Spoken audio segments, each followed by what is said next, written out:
Yes, nkwaniriza akadde kano wasibye otya oli otya gwe na followinga Faadi TV ugine nkwebaza negamba nti kiwakola kyamaanyi okubanga wasubscribinga n'onyiga ne kade bagita Faadi TV yugi abatumideka bali mu ggwanga erya Qatar, Saudi Arabia kw'osa ne mu ggwanga erya Oman bagamba nti ekiri eno kisa kinegula kubanga omufu eyafudde stroke azemu n'afa akabenje bannange gabadde mawano gokka ku kyalo oluvannyuma lw'okuba nti no munnange omuntu eyafudde kesi ebadde etuusibwa wagenda okubanga aziikibwa ate ozi emmotoka tegiyingiridde nowa booda abadde avuga kesi eno alumiziddwa bya nsusso nnyo nga gyenkomeza kibula biseesinga bagamba omuntu yenna ng'oyagala otuusa bulungi kesi yo ng'eri kiriya gitambulize ku mmotoka mufune emmotoka omulambo ogwo guba guzitowa n'omuntu ogukuvuga ku ppiki no naye no taba mwangu nno oba olina okuba n'ekipawa nga kiwera oba olina okuba n'ekyanyi nga kiwera kubanga bannange bagamba mbu omuntu bw'afa aba azitowa bulala tuba nti omuntu musobola kumusitula babiri nga mulamu naye temusobola kumusitula mulambo nga muli babiri. Abantu abasinga bagamba oba kyekivirako kubanga omulambo guzitowa nnyo awo simanyi bannasayansi oba bazuula ki lwaki omuntu bw'aba afudde aba azitowa nnyo lwaki kesi yeba ezitowa kwebisese nga basinga bagamba nti ne kesi oluusi nayo kiro zaayo ziba nnyingi ezimbawo ziba zikolamu bogattako n'omulambo awo kiro nezikola ki kiro nezeeyongera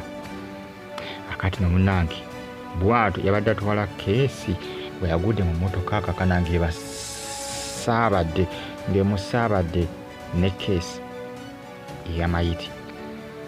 amabegakawo nabalagako ku mawulire agabali batwala omulambo mu bitundu by'e Masaka kesi mbuba yasoboka mu mmotoka buno bukanta naye oba gwali ku ppiki oba ali kanta naye nga gwagwa ku kkubo kakana kesi neyatika yonna era abali batambula bye bagugwako ku mabbali nga kesi nga gwavudde mu kesi ne gugwa emabbali alowooza mu nenga abantu kati omuntu ogenda kuziika gugwe balinzi oleete mayiti obeetuka nti ngo bagamba nti ate omulambo gukubuzeeko bagamba naye ono mulalu ategeera bulungi kisitole ki kati oba yabannyonnyola ki we yali agutwala simanyi oba yamala n'akoma emabega ne bagumuwa alowooza nange ebyennaku bisekerwa ekyamazima omuyaaya yavuga emmotoka ndowooza emabega ku kakanta tekwaliko muntu yali atuddeyo ebisesinga bagamba nti oba otwala keesi eno ng'ogitadde katugeze nga ku kanta ng'olaba teri seefu obeereyo abatuulako kati yali agivugira ku kanta nga yavuga ate nga tewali batudde mabega neekukana neekulukuta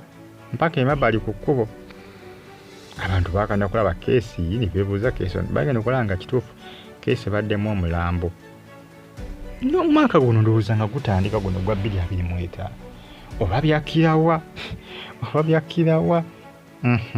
ebyalina bibeera mu nsi muno naye nga munnange bw'ati omusajja wattu naye bw'akoze eki bw'aziguddemu abadde atwalira okeesi ku pikipiki ku bodaboda omusajja muyingiriza ebyuma imagine nga yakatuuka ne bagenda okuba nga baziika ebiseera ebisinga sirungi kutambuliza keesi ku pikipiki si kirungi eba yetaga giteeka mu mmotoka kyobola abasinga bapangisa nnyo emmotoka zino eza funeral service ebiseera ebisinga kalaba asinga ekisinga obbalemesa abasinga ekisinga obbalemesa babeeyimuko bbula y'akasente akajja ke kaleeta obuzibu naye nga ebiseera ebisinga oluusi bakinyuma nnyo ne mutambuliza keesi mu mmotoka ezo ez'abo abasajja aba funeral service bibeera binyuma naye ogutambuliza ku ppiki munnange nosanga oli ng'ayagala gutambuliza kagaali enyuma nnyo mu mmotoka naye nga byebyo omufumbu yafudde stroke ate mbwazeemu n'afa accident bannange ebyennaku bisekerwa naye nga kitalo nnyo bambi ekyomufu naye nga ye musajja wattu yabadde atambuza yabadde akwasaganya bodaboda naye alumiziddwa bya nsusso, akoseddwa nnyo nnyo ensonga nti omuyaaya mukubye